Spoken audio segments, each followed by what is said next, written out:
بسم اللہ الرحمن الرحیم۔ سامعین محترم، اردو زبان الفاظ کی اصلاح اور اس کے تلفظ کے اندر جو غلطیاں پائی جا رہی ہیں آج کل، ان کو دور کرنے کے لیے ایس ایس ٹی وی ایک خوبصورت پروگرام شروع کیا ہے۔ آج کا سب سے پہلا لفظ ہے جس کی ہم نے اصلاح کرنی ہے، وزن۔ اکثر ہم کہتے ہیں وزن، یہ لفظ وزن غلط ہے، یعنی زال کے اوپر زبر پڑنا غلط ہے، بلکہ یہ صحیح تلفظ ہے کہ زال کے سکون کے ساتھ وزن ہے، اور قرآن مجید میں یہ لفظ آیا والوزن یومئذ الحق، لہذا اس کو وزن پڑھنا چاہیے، وزن نہیں پڑھنا چاہیے۔ نمبر 2، اکثر لوگ شورش پڑھتے ہیں۔ یہ لفظ شورش نہیں ہوتا، بلکہ را کے زیر کے ساتھ ہے شورش۔ کوشیدن سے کوشش، آزمودن سے آزمائش، اور ستودن سے ستائش، اور شوریدن سے شورش۔ یہ الفاظ آپ ذہن میں رکھیے گا۔ اور اسی کے ساتھ ساتھ ہم کہتے ہیں کسی کو کوئی آرڈر دینا ہو، کوئی بات بتانی ہو کہ اس کو کر، تو ہم کہتے ہیں میں آپ کو حکم دیتا ہوں۔ یہ حکم لفظ نہیں ہوتا، یہ حکم لفظ ہوتا ہے، ہا کے اوپر پیش اور کاف کے سکون کے ساتھ حکم۔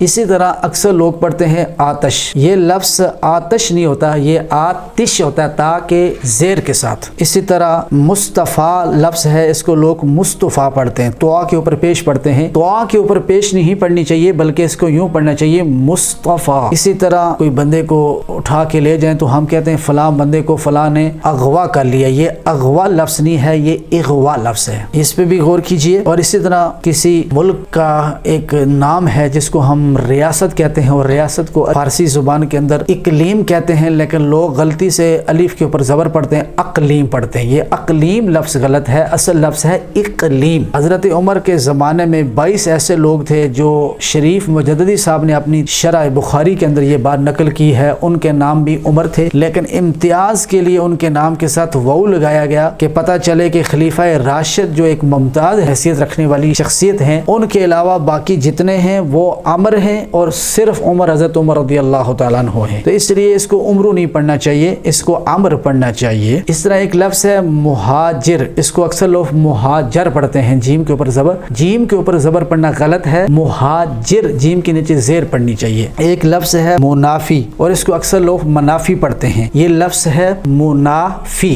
اسی طرح لوگ کہتے ہیں ہتک، یہ ہتک نہیں ہوتا، یہ ہتک ہوتا ہے، ہت کے عزت، اس کے تا کے اوپر زبر نہیں ہے۔ اور اسی طرح اکثر لوگ جو ہے قرآن مجید کی تلاوت جب کرتے ہیں تو کہتے ہیں مجھے سی پارہ دے دو۔ سی فارسی زبان میں 30 کو کہتے ہیں، لہٰذا جب بھی آپ نے قرآن مجید کا ایک پارٹ مانگنا ہو تو آپ سی پارہ نہ کہیں، بلکہ آپ کہیں مجھے پارہ چاہیے، کیونکہ سی پارہ کا مطلب ہوتا ہے 30 پارے، گویا آپ اس سے 30 پارے مانگ رہے ہیں، حالانکہ آپ نے ایک پارے کا سوال کیا اور لفظ آپ نے اس کے لیے استعمال کیا سی پارہ۔ سی پارہ نہیں ہوتا، پارہ ہوتا ہے، سی پارہ کا مطلب پورا قرآن۔ اللہ سبحانہ و تعالی ہم سب کو اپنی اصلاح کرنے کی توفیق عطا فرمائے۔ سلیقے سے ہواؤں میں جو خوشبو گھول سکتے ہیں، ابھی کچھ لوگ باقی ہیں جو اردو بول سکتے ہیں۔ دیکھتے رہیے ایس ایس ٹی وی، تب تک کے لیے اپنے میزبان سید شفقت حسین بخاری کو اجازت دیجیے۔ وما توفیق الا باللہ۔